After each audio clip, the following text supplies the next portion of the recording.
ఉంటే నిజంగా మనసుకు బాధ కలుగుతుంది. ఆ బాధ ఎలాంటి బాధ అంటే చెప్పలేం. అసలు మంగళగిరిలో ఒక పాపను, కృష్ణవేణి మంగళగిరి పాప, సోషల్ మీడియా పాప తీసుకొని పోయి, ఆడపాపను కూడా, ఆడ కూతురని కూడా చూడుకోకుండా తీసుకొని పోయి హైదరాబాద్ నుంచి ఎత్తుకొని వచ్చి స్టేషన్లలో పెడతా ఉన్నారు. ఇంకొక పాప సుధారాణి, ఆ పాపను నెలలు ఈ స్టేషన్ నుంచి శ్రీకాకుళం నుంచి తిప్పినారు.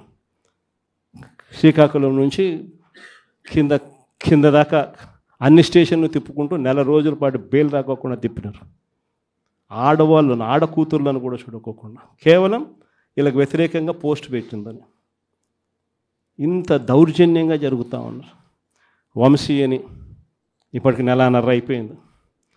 ఒక కేసులో బెయిల్ వస్తుంది, బెయిల్ వచ్చిన వెంటనే ఇంకొక కేసు, మళ్ళీ ఆ కేసులో బెయిల్ వస్తుంది, బెయిల్ వచ్చిన వెంటనే మళ్ళీ ఇంకొక కేసు. ఇప్పటికి 11 కేసులు. ఒక కేసు అయిపోయినాక ఒక కేసు, ఒక కేసు అయిపోయినాక ఒక కేసు. 2 నెలలు దాదాపుగా వంశీ ఈరోజు జైల్లోనే కనపడతా ఉన్నాడు. ఇంకొక దళితుడు ఎక్స్-ఎంపీ నందిగామ సురేష్ పాపం నెలన్నర రోజులు పాపం జైల్లో పెట్టారు. బెయిల్ రాకుండా అడ్డుకుంటూ జైల్లో పెట్టారు. మళ్ళా చివరకు కోర్టుల ద్వారా ఎంతో కష్టపడితే బెయిల్ వచ్చింది. వచ్చిన తర్వాత మళ్ళా 3 నెలలు 4 నెలలు తిరగకపోతే మళ్ళీ ఈరోజు నిన్న మళ్ళా కేసు. వాళ్ళ ఇంటి దగ్గరికి ఒక వ్యక్తి వచ్చి దళితులని కూడా చూడుకోకుండా ఆ మనిషిని ఈయనే తిడతాడు. ఎందుకు నన్ను తిడుతున్నావు అని చెప్పి ఈయన ప్రశ్నిస్తే ఈయన మీద కేసు పెట్టి జైల్లో పెడతా ఉన్న పరిస్థితి మొట్టమొదటిసారిగా ఇప్పుడు చూస్తూ ఉన్నాం. అది ఈరోజు ఇంత దారుణంగా ఈరోజు జరుగుతూ ఉంది. ఇలాంటి పాలన చూసిన తర్వాత చెప్తా ఉన్నా, ఆ బాధలో నుంచి చెప్తా ఉన్నా, ఏదైతే మీరు ఎత్తుతూ ఉన్నారో తప్పుడు సాంప్రదాయాన్ని నాటుతూ ఉన్నారు, తప్పుడు సాంప్రదాయాన్ని మీరు చాటుతూ ఉన్నారు. ఈ సాంప్రదాయం ఒక వృక్షం అవుతుంది. మీరు ఏదైతే ఇచ్చారో అది 2 ఇంతలు వెనక్కి తిరిగి మిమ్మల్ని తన్నే పరిస్థితిలోకి ఈ వ్యవస్థ తయారవుతుంది. ఇలాంటి పరిస్థితుల మధ్య ఈరోజు మనం అంతా కూడా ఏకమై ఒకటి చెప్తా ఉన్నాం, రాబోయే రోజుల్లో గట్టిగా పోరాటం చేద్దాం. సంవత్సరం అయిపోయింది కళ్ళు మూసుకొని కళ్ళు తెరిచేసరికి. ఇక కళ్ళు మూసుకొని కళ్ళు తెరిచేసరికి మరో 3 సంవత్సరాలు కూడా అయిపోతే దాని తర్వాత మాత్రం వచ్చేది మన ప్రభుత్వమే. మంచి రోజులు ఖచ్చితంగా మనకే వస్తాయి. ఒక చీకటి అయిపోయిన తర్వాత ఒక పగలు రాక తప్పదు అన్నది ప్రతి ఒక్కరూ గుర్తుపెట్టుకోమని ఈ సందర్భంగా కోరుతాను. ప్రతి అడుగులోనూ కూడా సంవత్సరం అయిపోయింది కాబట్టి ఇక రాబోయే రోజుల్లో ఇంకా ఉధృతంగా కూడా ఉద్యమాలు చేయాల్సిన పరిస్థితుల మధ్య మన పార్టీ ప్రయాణం సాగుతుంది. ఈ లోపల మనం గ్రామ స్థాయి దాకా కూడా మనం వెళ్ళిపోయి గ్రామ కమిటీస్ ఫామ్ చేసుకోవడం దగ్గర నుంచి మొదలెట్టి బూత్ కమిటీస్ ఫామ్ చేయడం దగ్గర వరకు కూడా పూర్తిగా మనం చేసుకోవాల్సిన కార్యక్రమాలు, ఏర్పాట్లు అన్నీ కూడా వ్యవస్థీకరణగా మనం చేసుకునే కార్యక్రమం మనం చేసుకుందాం.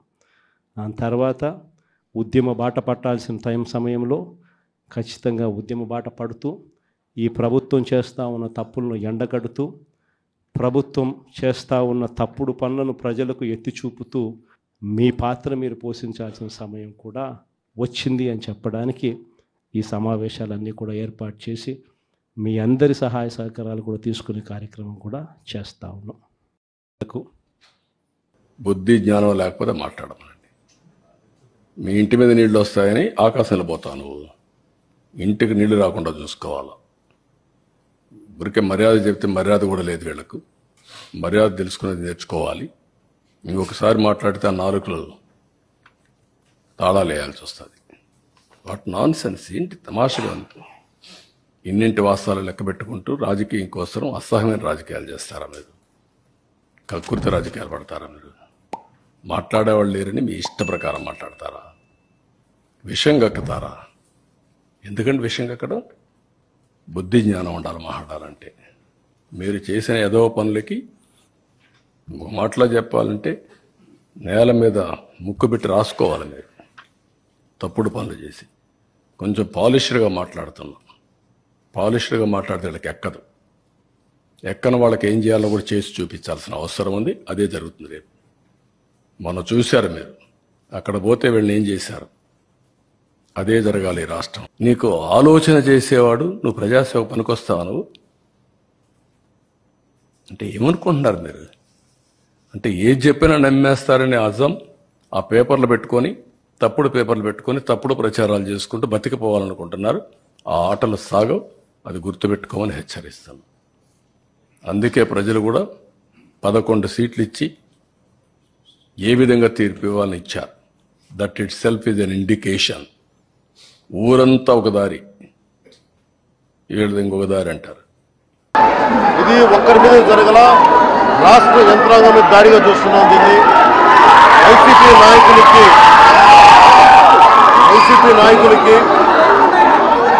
11 సీట్లు ప్రజలు పరిమితం చేసినా కానీ ఇంకా అహంకారం చావాలా. ఈ అహంకారం తగ్గే వరకు పైగా కూర్చోబెట్టి కులాన్ని దూషించడం, దీనికి వీళ్ళ అహంకారానికి కులం ఏం లేదా. ఎవరైనా సరే, శ్రీనివాసరెడ్డి గారు కావచ్చు, శేఖర్ నాయక్ గారు కావచ్చు, ప్రతాప్ గారు కావచ్చు, జవహర్ గారు కావచ్చు, ఎవరి మీదైనా సరే వాళ్ళకి ఆధిపత్యానికి అడ్డుకుంటే మటుకు వీళ్ళకి ఇదే. నేను వీళ్ళందరికీ ఇదే చెప్తున్నాను మీకు. ఇది గత ప్రభుత్వంలా కాదు. ఇది ఇష్టారాజ్యంగా చేస్తాం మేము కూర్చునే వ్యక్తులం కాదు. మేము సాక్షాత్తు నేనే ఉప ముఖ్యమంత్రిగా ఉండి నేను తప్పు చేసినా శిక్ష పడాలి అని చెప్పి అసెంబ్లీలో చెప్పిన వాడిని. అలాంటిది మీరు ఇష్టారాజ్యంగా కూర్చొని అధికార విధులు నిర్వహిస్తున్న వాళ్ళ మీద దాడి చేస్తే ఏమాత్రం ఉపేక్షించాం. ఎస్పీ గారికి చెప్పాం, కలెక్టర్ గారు దృష్టికి తీసుకొచ్చాం. కలెక్టర్ గారు కూడా ఇదే చెప్పారు. నిన్న కొట్టగానే వెంటనే ఆయన విజయవాడలో ఉంటే ఆయన దృష్టికి తీసుకొస్తే వెంటనే ఎస్ఐని కానిస్టేబుల్స్ని పంపించిన సమస్య సాగల. అదనపు బలగాలతో సిఐతో వెళ్తే తప్ప పరిస్థితి కంట్రోల్లోకి రాలా. ఎలా కొట్టారంటే లోపల గడిపెట్టి మరి ఎవరిని రానివ్వకుండా గడిపెట్టి మరి ఆయన అమానుషంగా దాడి చేశారు. నువ్వు ఎలా వస్తావు ఇక్కడికి? ఎవరో వీళ్ళు చెప్పిన మాటలకు తొత్తులు